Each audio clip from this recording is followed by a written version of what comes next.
guys.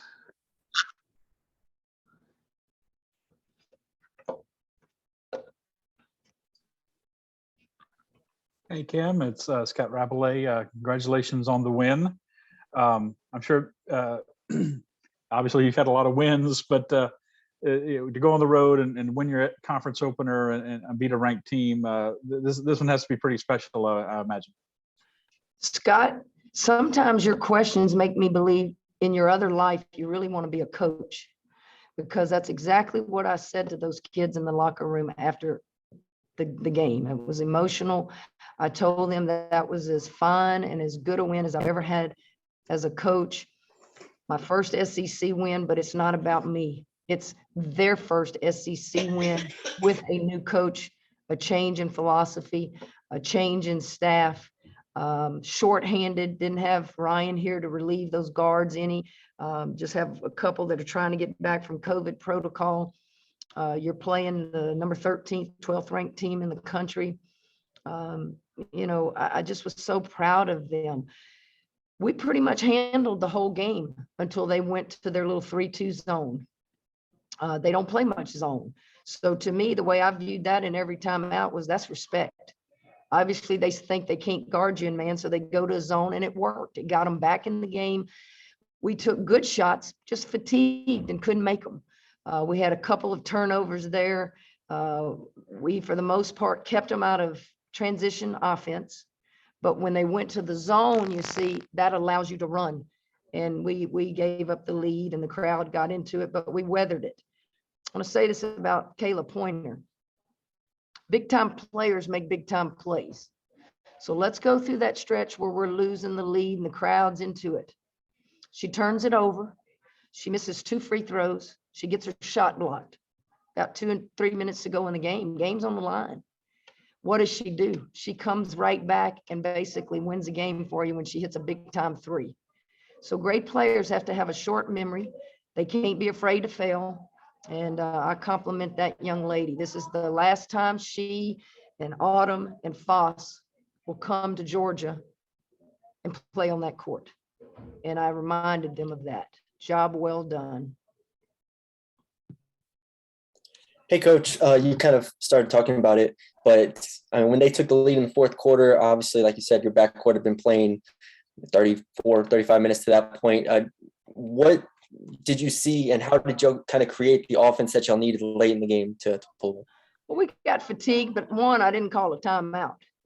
Some coaches would call a timeout right there. I'm thinking, nope, it's just still a 1-2 point game. We're fatigued, but you know what? They're fatigued too. And we're gonna weather this storm, and I'm gonna save those timeouts so that when we do take the lead, I can manage the game there. And I think you saw how well we used our timeouts. We had in the fourth quarter very few fouls. So we had them understand, I got these timeouts remaining. If they beat you off the dribble, you go for the ball and you foul them on the floor. We went to the foul line early. So I told those guards, I don't care how tired you are, you got to go make something happen if you don't have a wide open shot. And, I only played 6 players, but I don't need but 5.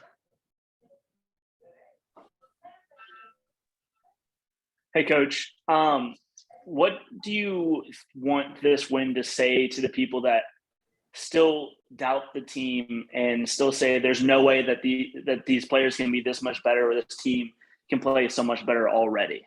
I didn't know anybody thought that way. That's the way I view it. I didn't know anybody doubted them. I didn't know anybody was thinking that way. The only thing I think they may have thought is that the SEC would be a lot tougher. Well, it doesn't take a genius to figure that out in any sport. So I just think the message to be sent is, as I said earlier, we are capable of beating anybody in the league, but we're also capable of being beat by anybody in the league. Take it one game at a time. That's the oldest adage in all of football. So we're 1-0. We've got to go to Atlanta on a bus because we can't fly out of here tonight because of weather. That's going to be the nicest 1-hour bus ride that we're going to have. And I think we're going to play that song. What is it? That's the night that the lights went out in Georgia. Anybody know that song? Rabelais knows it. You young people don't know it. Go look it up. Good win for us. Go LSU. I'm so proud of those kids. Yeah, Ken, this is Ron Higgins with Tiger Details. First of all, I didn't know you were a Vicki Lawrence fan. The night went out in Georgia. Like that. And secondly, how do you get through a whole game committing just 7 fouls? I mean, that's remarkable.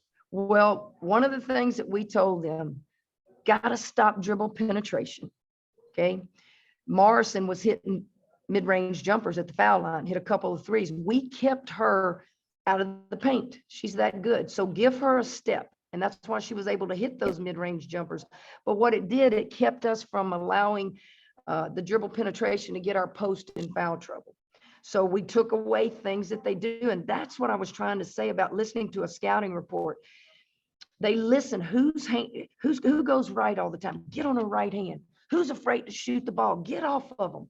You listen to scout reports, and they're especially important when you go on the road, because as you saw tonight, these games can be decided by 1 or 2 plays, and it doesn't have to be plays on the offensive end. I thought Autumn Newby, undersized post player, was so valuable guarding taller post players. She never would allow them to just bury her down there deep. She was constantly pulling a chair out from under them and got her hands on a lot of deflections. Those are the little things that help us win. Guys, we have time for one more question. Hey, Coach, I'm covering things on Georgia's end. So I wanted to ask you, obviously, you guys had a couple of players out, but with Georgia having Stady out tonight, how are you guys able to take advantage of that and kind of dominate early on in the post against what Georgia had to offer up there? We know what a great player she is. She brings size to the floor. She blocks a lot of shots. But let me quickly tell you, coaches don't make excuses, nor do they apologize. This is where we are now, whether it's COVID or injuries, you got to go play.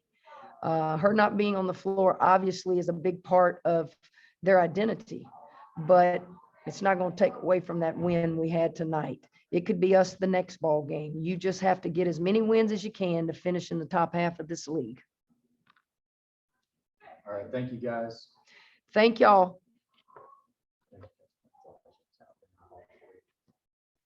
Thanks, guys. We're gonna do press tomorrow after practice. I sent an email out earlier about it, but that'll be in the PMAC courtside club. So I'll see you guys all there. Thank you.